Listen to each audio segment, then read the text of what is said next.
Good morning, everyone. By the way, my name is April Santos, and I'm a product manager from Maximum Solutions and account and a focus product for SketchUp. So, by the way, I would like to introduce to you our team. If you have any inquiry or concerns, these are the people you may reach out to. So, we have here, of course, our managing director, Mr. Dennis Alcantara, our business unit head, Ma'am Shine Pakat. Of course, me, April Santos, as a product manager, and Miss Rose Aquino as a inside sales representative, and our solutions in the engineer, Mr. Jeric Matatina, and yours truly, Miss Janice, our sales and marketing specialist. Okay, let's move forward to the next slide. So just a quick overview about the SketchUp. So last 2013, we became an authorized reseller of SketchUp. And now as a gold partner, as we all know, SketchUp provides the designer with tools for creative 3D modeling on desktop and web, documentation, AR, and VR. So if you're wondering what is a SketchUp, let me share to you why you can design anything and make everything with this software. So what is a SketchUp? So ano nga ba si SketchUp to? SketchUp is a 3D design software for everyone. So it is the most easy to learn and easy to use software, a 3D modeling software which is built for creativity and collaboration. You can design sustainable and better performing buildings with our advanced tools. And it is a visualization and presentation ready. And yun nga, sino ba yung mga sino ba yung mga industry na pwede natin targetan or sino ba yung mga industry na gumagamit ng license natin for the SketchUp? The first firm na gumagamit ng SketchUp license is the architectural firm. The next one is the construction firm, interior design, and also the manufacturing, gumagamit din sila for the 3D modeling nung product nila, and of course the advertising. Okay? Let's move forward to the next slide, please. Okay, so we have 3 licensing options for SketchUp. So meron tayong SketchUp Pro, which is the SketchUp Pro, number 1. Number 2 is the SketchUp Studio. And number 3 is SketchUp Studio for higher education. So i-discuss ko sa inyo ano nga ba yung mga pinagkaiba ng licensing option natin for SketchUp. So the first one is the SketchUp Pro. But before ko i-discuss, pakita ko lang din sa inyo yung ecosystem natin for SketchUp, which is kung ano po yung nakikita nyo dyan sa monitor, yan po yung mga features na ginagamit natin for SketchUp software, which is nandyan po si 3D Warehouse, Extension Warehouse, SketchUp for iPad. Yes, SketchUp for iPad na you can design everywhere, no? Pwede natin siyang gawin sa ibang lugar.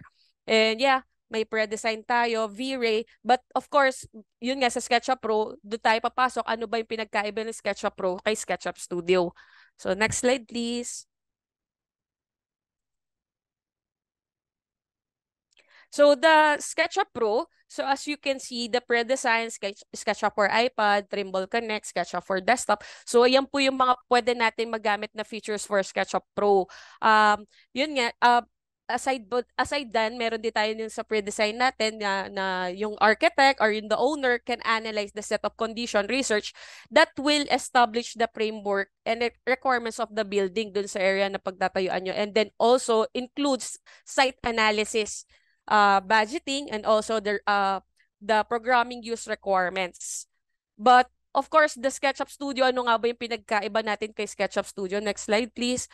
So SketchUp Studio is for design teams that want to advance their workflows, draw in 3D, import and model on point cloud data. So yung SketchUp Studio, lahat ng nakita nyo kay SketchUp Pro, nandito din siya kay SketchUp Studio. Ang pinagkaiba lang nila si SketchUp Studio ay may 3D, may V-Ray for SketchUp, which is you can render your design into real-time rendering software, no? So yun nga, and then meron din siya Scan Essentials. And of course, kung hindi pa kayo familiar or gumagamit or nagre-render kayo ng software, pwede nyo itong i-purchase sa amin, no? Like, kung gumagamit kayo ng SketchUp Pro, tapos bibili kayo ng standalone na V-Ray, pwede nyo na rin itong gamitin. Kumbaga, mag-SketchUp Studio kayo, mas nakakamura kayo ng purchase ng price natin for the SketchUp license. may SketchUp Pro ka na, may V-Ray ka pa. And then of course, the next one is the SketchUp Studio for higher education, which is ang ino-offer lang po natin to sa mga students, instructor and universities. Yun, kung may mga students dito, pwede kayong mag-avail. Yun nga lang, meron tayong mga requirements na dapat ipasa, no, para mapatunayan natin na gagamitin natin siya for the schools. Okay, so the next one, let's move forward to the perpetual. Difference, pa-move na lang, Miss Janice. Yeah, the difference of perpetual and subscription. So ano nga ba yung perpetual license? So kung matatandaan nyo dati, meron tayong perpetual license. So this type is a non-expiring license. The customer has no obligation to pay for support or update services and can use the software forever. So yun nga lang, hindi tayo makakatanggap ng maintenance support galing kay Trimble. And ayun na, sa subscription, yun na lang kasi yung mga ino-offer natin, which is the subscription-based license, which is ang option natin is annual, 2 years and 3 years. Okay, so every year naman kapag naglabas sila ng features, ng new features or nag-update si SketchUp, marireceive naman po natin to once nakasubscribe tayo kay SketchUp. Okay, to renewal and beyond. But I think that's the end of my presentation. No, thank you. And now let me turn over you to Miss Rose Aquino to renewal and beyond. Thank you. So good morning again to all our clients na umattend po sa ating event today. So I'm Rose Aquino and I'm an inside sales representative of SketchUp from Maximum Solutions. And today we will explore the significance of renewing your SketchUp subscription and the exciting possibilities that lies beyond. So let's proceed to the next slide. So I will start my presentation with the question why. So why is it important to renew our license? So it's because renewing your SketchUp subscriptions comes with several benefits. And here are the benefits associated with the renewing your SketchUp subscription. So next slide. Thank you. So as you can see, here are the benefits of renewal. So first, to continued access to software updates. So renewing your subscription ensures that you have the access to the latest features, improvements, and for bugs fixes. So SketchUp often releases updates to enhance functionality, introduce new tools, and to improve overall performance. So second is the technical support. So many SketchUp subscription comes with a customer support services. Renewing your subscriptions allows to continue and receiving assistance from SketchUp support team and partners as well, which is Maximum Solutions, helping you to resolve any issues or answer questions that you may have. So the third is the compatibility with new operating system. Software updates often includes capability enhancements for the latest operating system, renewing your subscriptions to ensure that your SketchUp software remains compatible with the newest version of operating systems. So the fourth one is to access to additional features. So some SketchUp subscriptions may include additional features or extensions that are only available to active subscribers. Renewing your subscription ensures that you can continue to utilize these extended capabilities. So the fifth one is the license continuity. Renewing your subscriptions ensures the continuity of your software license. And lastly, it's community and learning resources. So SketchUp often provides access to educational resources, forums, and training materials. Renewing your subscriptions allow you to continue benefiting from these resources and staying connected with the SketchUp community. So those are the benefits of renewing your SketchUp license. So let's move on to the next slide. So this is the sample of our early renewal email. So for the timely notification, to make your renewal process seamless, we will send you timely email notification detailing the renewal process, deadline, and the benefits awaiting you upon renewal. So we make sure that Maximum Solutions will stay informed and never miss out the advantages and of renewing your SketchUp subscriptions. So as you can see, naka-indicate naman po dito lahat, which is the company name. So the contact person, which is the end user. So the email address where we are sending you the email, the renewal emails, and the contact number as well. And sa middle portion po, it's the date of your expiry. And then the type of SketchUp, which is yung sample po dito is the SketchUp Studio. And then kung ilan po yung for renewal nyo. And then nagsisend po kami ng email renewal 60 days and 30 days before your expiry date. So let's move on. And the best benefits you can get is a discount or promotions from partners. So we Maximum Solutions offer renewal incentives such as discount or promotional offers. Renewing during a specific period of which is particular promotion, so you can result with a cost saving and well time. So as of now, we have an ongoing promotion, which this runs from February 2 to March 27. So to all our existing clients who have the expiry date for the month of May, so, pwede na po tayong mag-send or mag-reach out po kayo sa amin kung gusto niyo pong mag-process ng early renewal. So, this is applicable for SketchUp Pro Annual and the SketchUp Studio Annual din po. Bali, makakalas po kayo ng 10% discount. So, and the last for my presentation is who will benefit. So, the incumbent, which is they are the existing clients who have made purchases from Maximum Solutions. So one more, renewing your SketchUp subscription not only ensures interrupted access and cutting edges design tools, support, but also unlocks award reward and recognition. Maximum Solutions will release a loyalty awards for renewal. So as a token of our appreciation for your continued trust in Maximum Solutions Corporation and SketchUp. So we are introducing our loyalty award program. To the clients who renewed their licenses on time and consistently renewed to Maximum Solutions for 2 to 3 years will receive a token of appreciation.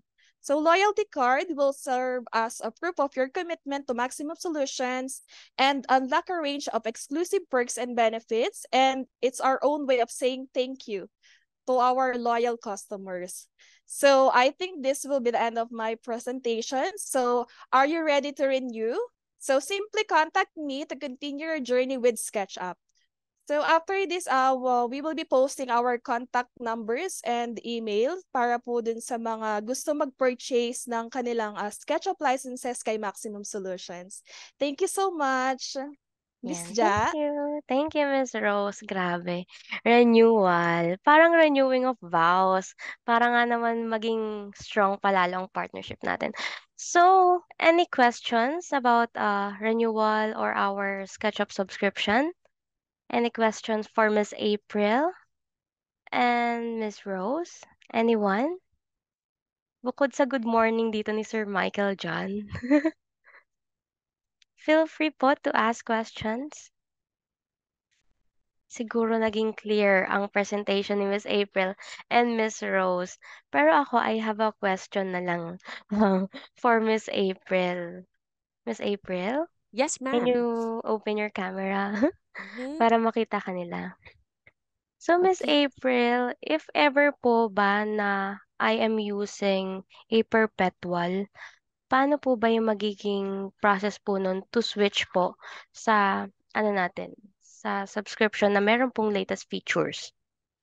Okay. Kasi isa ngayon, yung perpetual license natin is hindi na natin ino-offer, no? So, ang pwede Mm. ko lang ma-offer sa kanila is mag-purchase tayo ng new license for annual, 2 years or 3 years.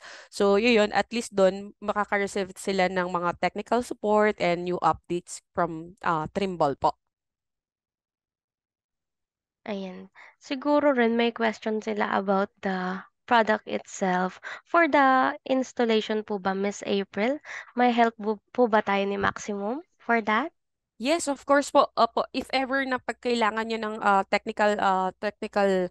if you have any technical concern, pwede nyo kaming kontakin via phone or email para at least masend namin kay Sir Jeric yung schedule if kung face to face ba to or kaya naman natin siya i-remote for yung issue natin, no, yung concern natin kung kaya naman natin remote na lang through PC na lang po. So, if ever po, yun nga po, kontakin nyo na lang po kami or email lang po yung mga concern nyo po. Okay, thank you. Ayan, meron na tayong question from Sir Charles Kevin. Hello po, sir. So, his question is, I'm currently subscribed to SketchUp Studio. How do I get access to use V-Ray?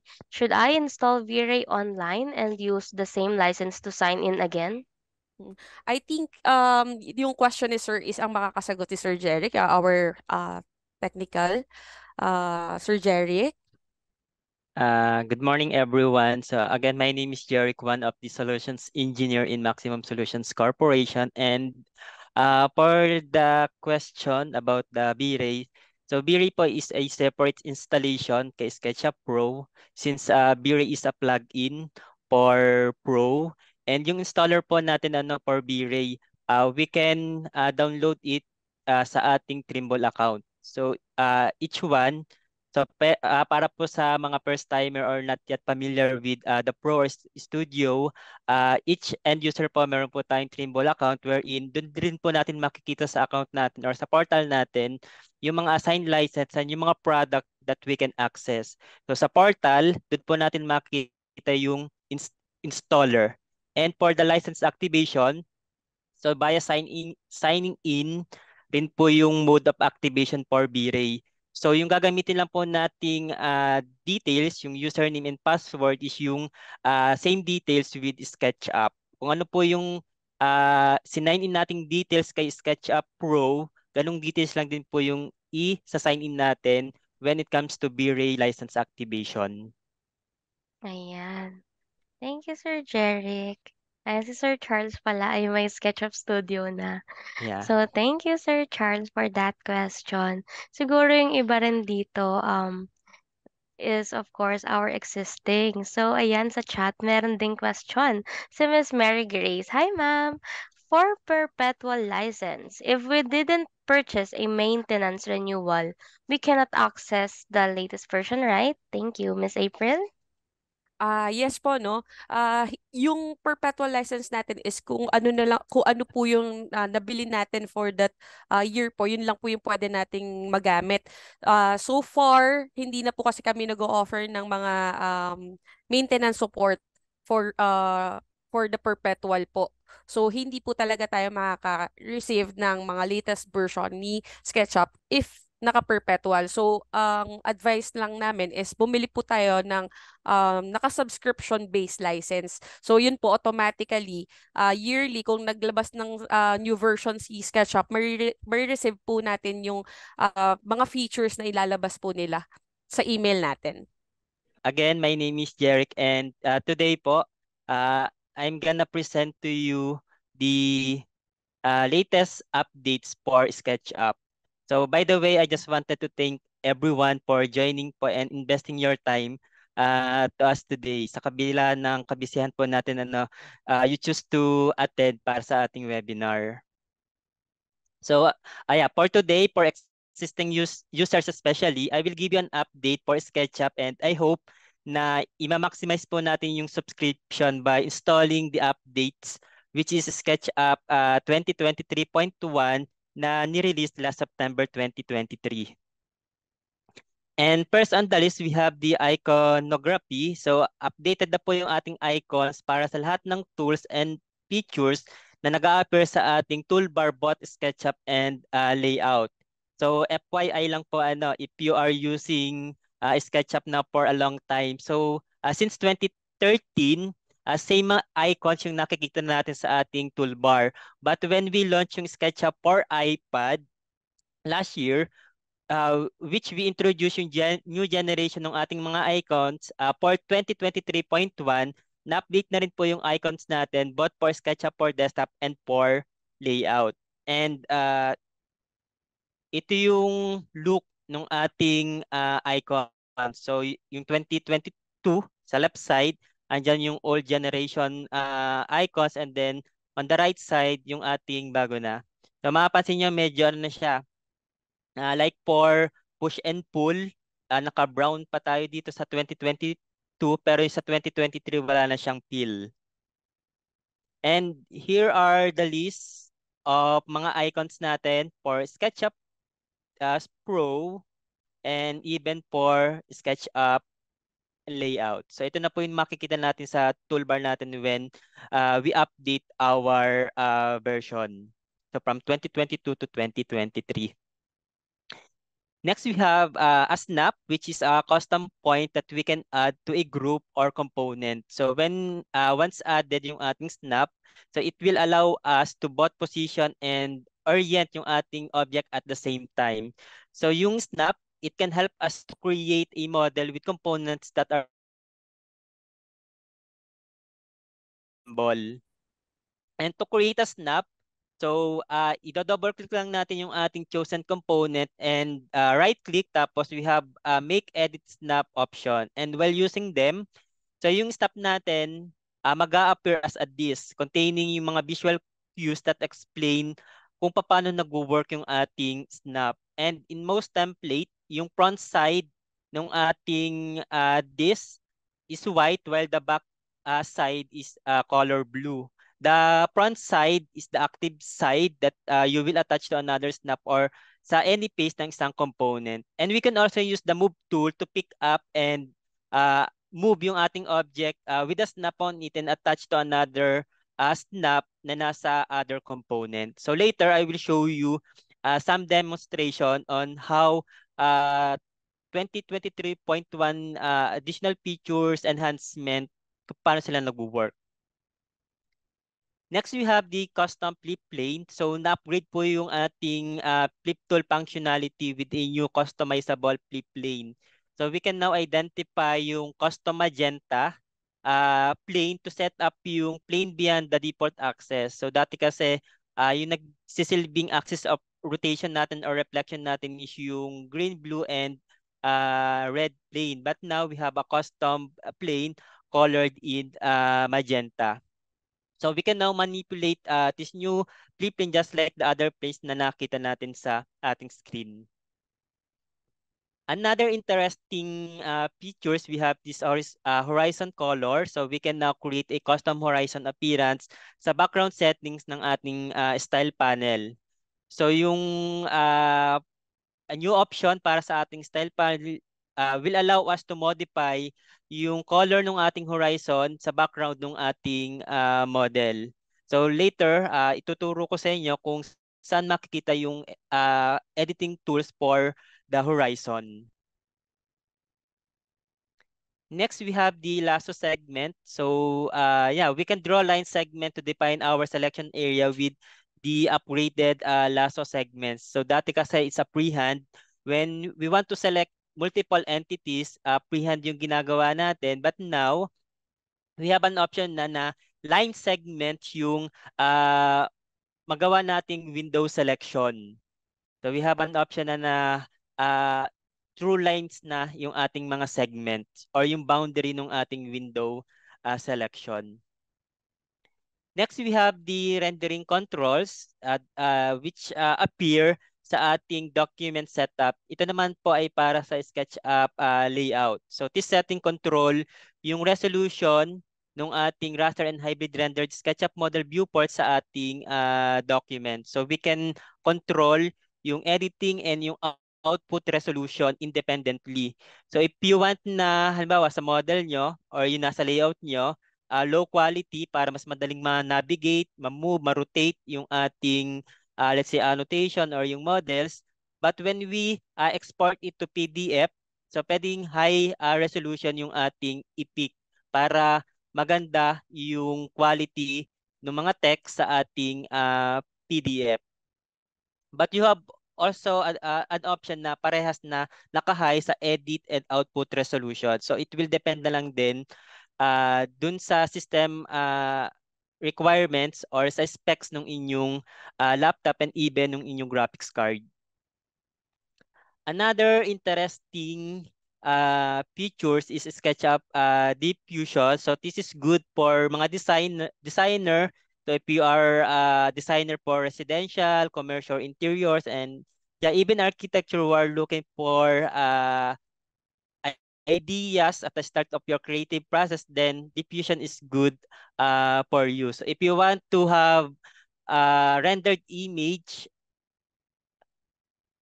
at a click lang, so yeah, we can produce na using SketchUp Diffusion. And SketchUp Diffusion is free if you are subscriber ng SketchUp Pro and SketchUp Studio. And the good thing about SketchUp Studio is that you can render using that tool both for SketchUp for desktop, for iPad, and even for web. So this is available sa tatlong platform, and take note that internet connection is required when using SketchUp Diffusion. And that's it. For the product demonstration, let me show you kung paano nag-work yung mga tools added sa ating SketchUp 2023. So yung ating SketchUp 2023, yung plain, yung new features niya na-release last February, but nung September 2023, same year, lumabas yung point 1. And let's do the product demo. So makita natin sa ating toolbar, so we have mga icons. And yeah, let's do the updated lasso select. So last lower version, ganito tayo mag lasso select. So freehand. While for latest update, so we can now create mga line segment as a boundary ng ating Windows select. So mapapansin nyo, tuwid ng mga lines yung ginagawa natin. And yeah, this is for multiple selection. Next, we have for the horizon color. So mapapansin natin yung background natin, yung kanyang horizon is color white. And to change the color, go to the portrait, then sa my styles panel, sa edit button, then we have this horizon tool. So currently naka-white siya, and let's say we want to change the color of the horizon. So you can also change din pala yung background and even yung ground. So napalit na siya ng like light orange ano. So yung color naman, it will depend sa each one of us, depende sa user.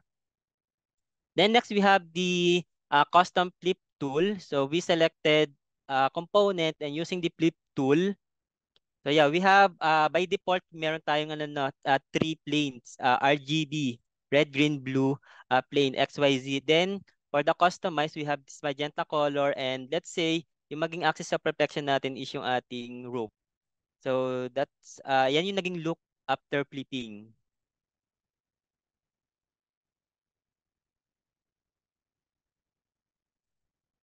Then kumbaga sa roof nag-rotate yung ating object. And then for the snap, so let's see how it works. So yeah, sa roof naglagay na ako ng snap wherein dyan natin i-attach yung ating solar panel. And in order to create snap dun sa ating solar panel, simply i-double click lang natin yung component and then right click. We have this make edit snap tool.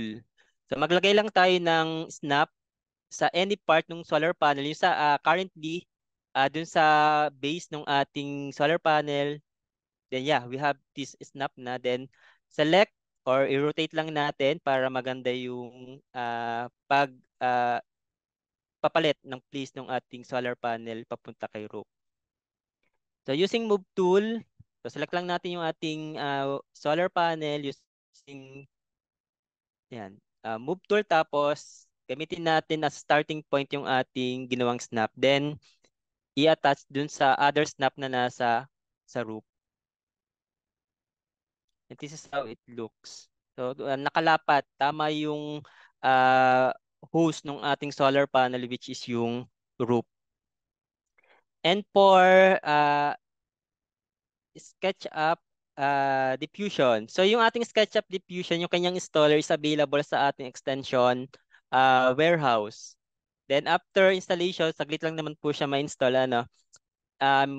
Meron na tayong tool sa ating toolbar. Then simply click that tool and then ito yung kanyang dialog box. So we can set up yung theme nung gusto nating ma-generate na image. By the way, this is AI generated image. So magsasabi lang tayo kung anong style or kung anong theme nung object or ng image na gusto nating makita or ma-produce.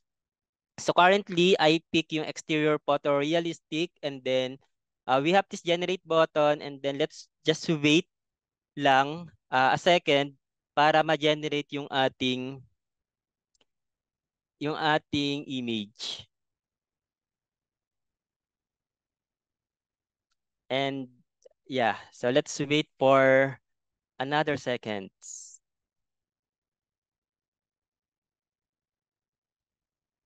So again, SketchUp Diffusion requires internet connection para makapag-generate or magamit yung diffusion and makapag-generate ng image natin. And makita rin natin sa ating box yung ating model na nasa user interface. And we also have this refresh button na kapag let's say, rotate mo yung model natin dito sa user interface, so we can click yung refresh para ma-rotate din or sumunod yung nasa diffusion dialog box. So we have 3 generated image or si AI nag-generate ng 3 images. And yeah, we can create scene. So yung scene, ito ay features added last 2021 or 2022. So yung ating image, pwede natin siyang gawing as, or gawin natin scene para nakasave sa ilalim ng ating toolbar. And ang kagandahan rin dito, even though yung ating generated image ay within the SketchUp, inside the SketchUp, but we can export or we can save yung ating generated image locally. So pwede natin siyang i-save sa ating local machine. Pwede nating ilabas yung images sa loob papunta sa labas. So, yan. Sinave ko sa aking folder and then ito yung look ng ating photo. So, hindi naman bumababa yung quality ng ating image pag nilabas natin locally. And then, let me just stop my screen and then pasukin natin yung another presentation for diffusion. So, for a moment.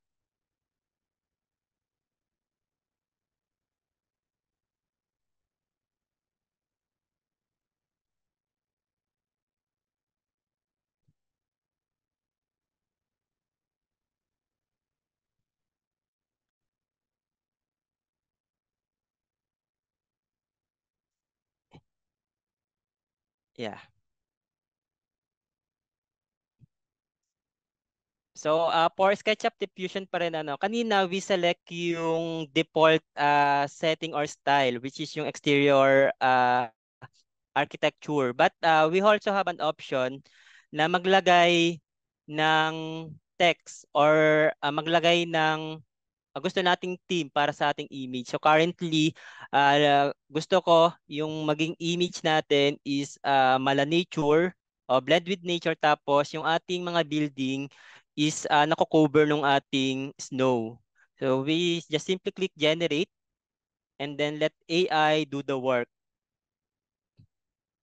Then yeah, the robots are doing their thing and then mada-download yung image natin and then ito yung mga samples na na-generate. So mapapansin naman natin na sumunod si AI sa atin. Blended with nature tapos yung ating mga buildings covered by snows. And then we also have another setting dito kay SketchUp Diffusion, which is yung respect model geometry tsaka itong prompt influence. So pag meron tayong slider for respect model geometry from 0 to 1.5, pagka naka-0 tayo or nasa left side yung ating point sa slider, meaning ah, ilalayo ni AI yung image natin dun sa ating model. But if yung ating respect model geometry point is nasa right side or let's say nasa 1.5 nasa maximum level, meaning i-respect ni AI yung itsura nung ating model. So, ganun yung leveling when it comes to respect model geometry. Pagka zero value, ilalayo ni AI yung image or yung i-generate niyang image to sa ating model. But if naka-high value, let's say 1.5, i-respect ni diffusion or ni AI yung original model.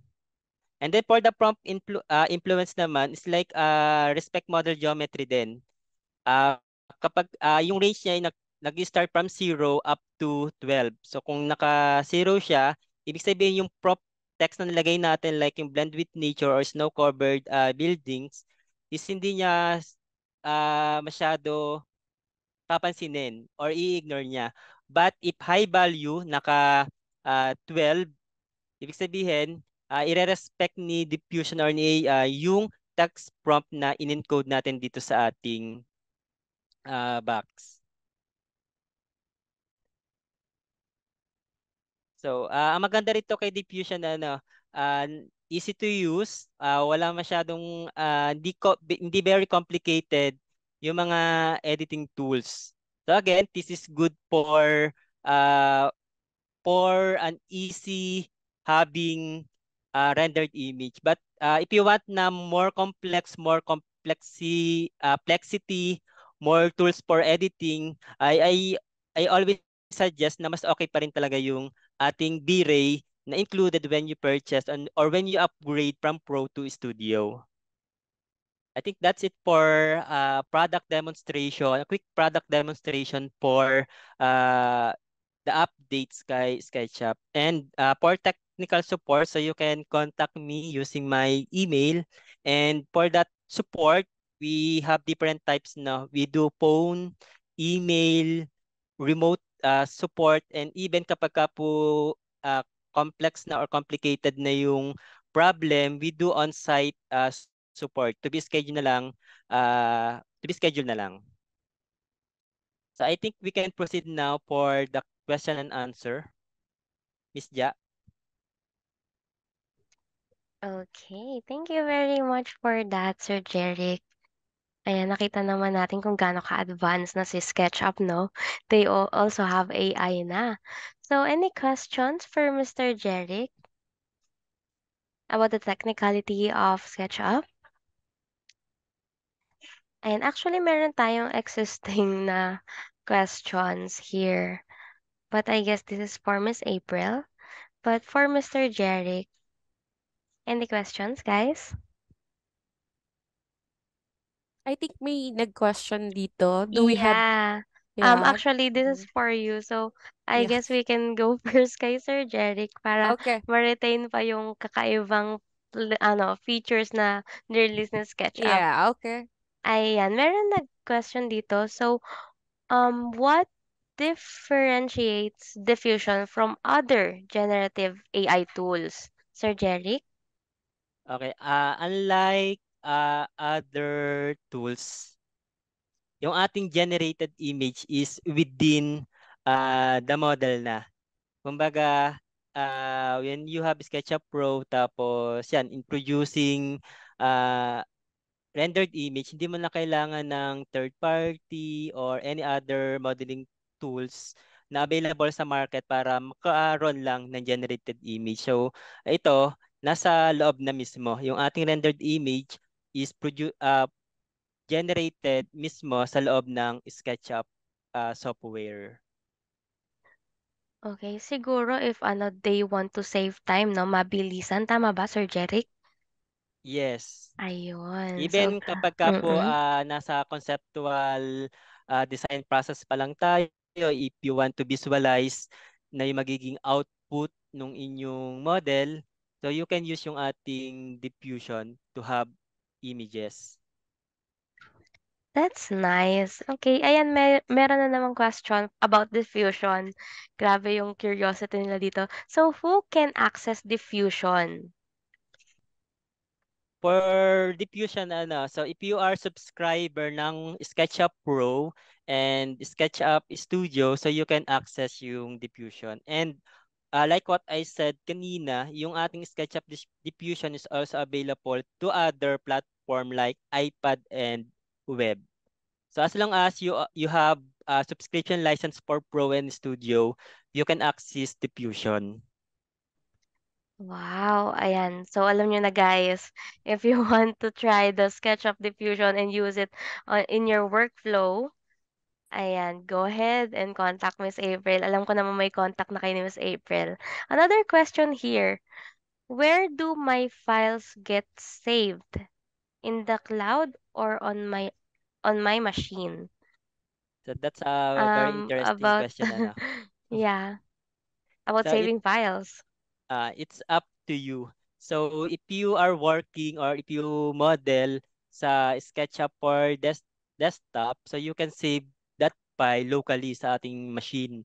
But you have also an option to sync that model or save through cloud using Trimble Connect. But if you are modeling kay iPad or kay web, so we can save that through that platform or through Trimble Connect, and then pag pumasok na or gumamit kayo ng SketchUp Pro, then pwede niyong i-open yung model na yon by opening e-file dun sa Trimble Connect as long as you have internet connection. So let's say halimbawa nasa coffee shop kayo and then nag-model kayo, gusto niyo i-save siya, then i-save natin siya sa Trimble Connect. And then kapag bumalik let's say tayo sa office, gagamitin natin si SketchUp sa ating desktop, then you can open yung ating sinave through cloud using Trimble Connect. So may option naman tayo sa ating SketchUp for desktop to open that file sa Trimble Connect. Wow, that's great. Grabe. Yung cloud talaga makakatulong talaga para maging efficient lalo tayo maka-work kahit saang lugar. Another question here. Ayan, sir. About internet connection naman. So, does SketchUp for desktop require an internet connection?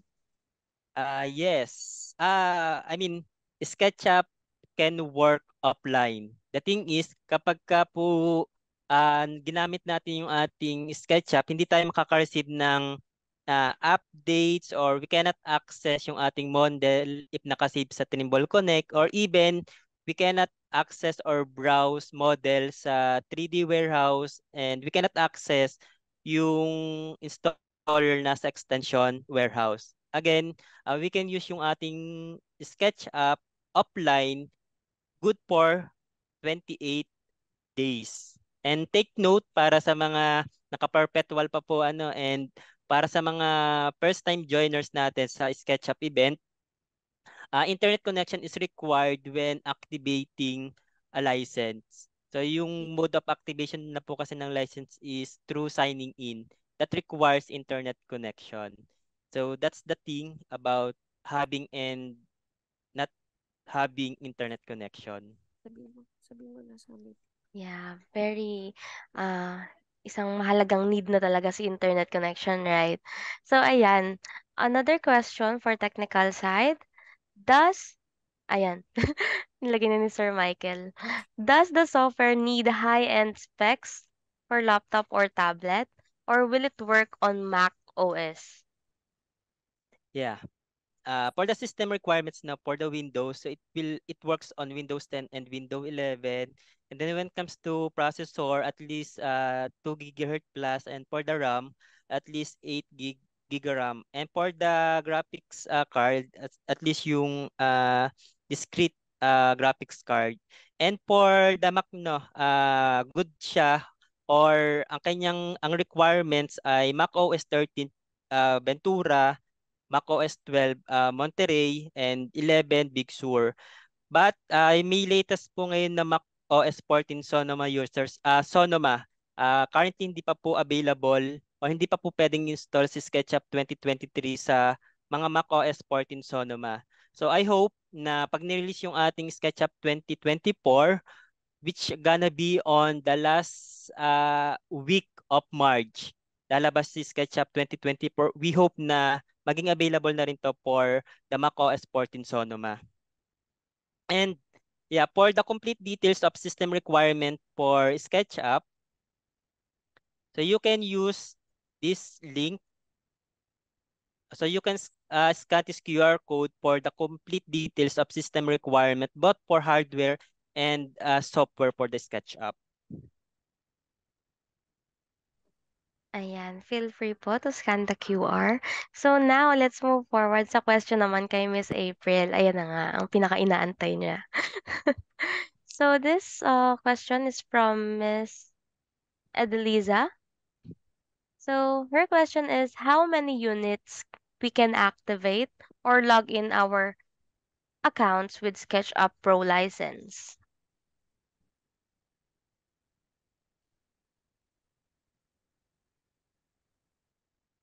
Miss Sorry. April? Ay, sorry, Janice. Okay, again. How Again. many units we can activate or log in our accounts with SketchUp Pro license? Okay. So yung license po natin is 1:1 license lang po tayo. So one device, one user lang din po yung pwedeng gumamit. Okay. But pwede nilang Mm-mm. magamit yung isang lisensya into device. Yung magiging problem lang is kailangan natin i-log out muna dun sa unang device, yung user natin, yung username na ginamit natin bago natin siya ilipat sa ibang device. Like for example, meron kayong laptop sa office. So dito kayo sa office naggumagawa or nag-design, but gusto nyo i-continue yung trabaho nyo sa bahay, pwede nyo po siyang gamitin. So yun nga lang, bago po kayo umalis ng office, make sure po na i-log out nyo po yung account nyo bago nyo po i-log in ulit dun sa device nyo sa bahay. Yes, exactly. So, bawal po sabay-sabay. Yes, opo. Yes. So, another question here from anonymous attendee. Do we have option to convert or upgrade our SketchUp perpetual license to subscription type? Mm-mm. Dati kasi meron kasi tayo perpetual license is pwede natin i-convert into subscription. Ngayon kasi wala na siya. Tinanggal na ni Trimble yung migration natin, no. So ngayon ang advice lang namin is sa ngayon pwede po kayong bumili ng new license po, no, while you can use pa rin naman yung perpetual license nyo po para lang at least yearly maka-receive tayo ng yung mga new updates ni SketchUp. Ayan, that's nice. So, I guess wala na tayong questions. Sir Jerry, can you share some resources po from your side sa ating attendees? Okay, yeah. So for the complete or full release notes of 2023.1 update, so you can use our QR code flash sa ating screen. So ilan lang po yung pinakita ko po ay ilan lang po sa mga major enhancement. But dito sa ating website or just sa QR code, yung content niya is full blast or yung complete content nung improvement. So yung mga bugs fixes, so nandiyan na din po sa website yung details. And if you are not familiar with SketchUp Studio or SketchUp Pro pa lang yung ginagamit niyo and hindi niyo pa use yung mga software, good for 7 days to know more about the products under the studio. And if you want to upgrade your skill, so meron po tayong online or campus education where you can sign up or you can register freely. So you can use din po yung ating QR code to enroll for free para sa mga courses na available para sa atin. Ayan, pinapadali talaga ni SketchUp yung buhay natin. So we have of course here the Learning Campus. So feel free to scan the QR code na lang rin. And if ever, we can share this presentation of Sir Jeric to you guys. If you want it, just email us, okay? So I just want to plug this upcoming event of our team, Gear Up for SketchUp, a hands-on workshop. So this event will be on March 21, hopefully March 21. So our details is not yet final, but it will happen in Pampanga. So, lumalayo po kami ng Oo. kaunti para may mga taga-ibang lugar din na maka-experience ng events natin. So, if ever you are interested and to join this event, kung gusto niyo rin pong bumiyahe, another Papuntang experience rin. Pampanga, no? Yeah, another experience rin naman. Actually, um, iba rin talaga yung feeling kapag nagpupunta sa iba't ibang lugar eh. Para tayo, hindi tayo sugod bahay, sugod lugar. Sugod lugar tayo. So, ayan. If you're interested, so please stay tuned for more updates. I already linked our Facebook and LinkedIn sa ating chat box. You can get the updates there. Or, of course, we have your emails naman. So, I can send you an email invitation. So, I hope to see you there in person na. Ayan. So, hindi na tayo virtual. This will be a workshop. So, Mr. Jeric, of course, will be our instructor. So, I guess this is the first workshop of SketchUp na gagawin namin. So, I hope to see you all there. So, thank you very much.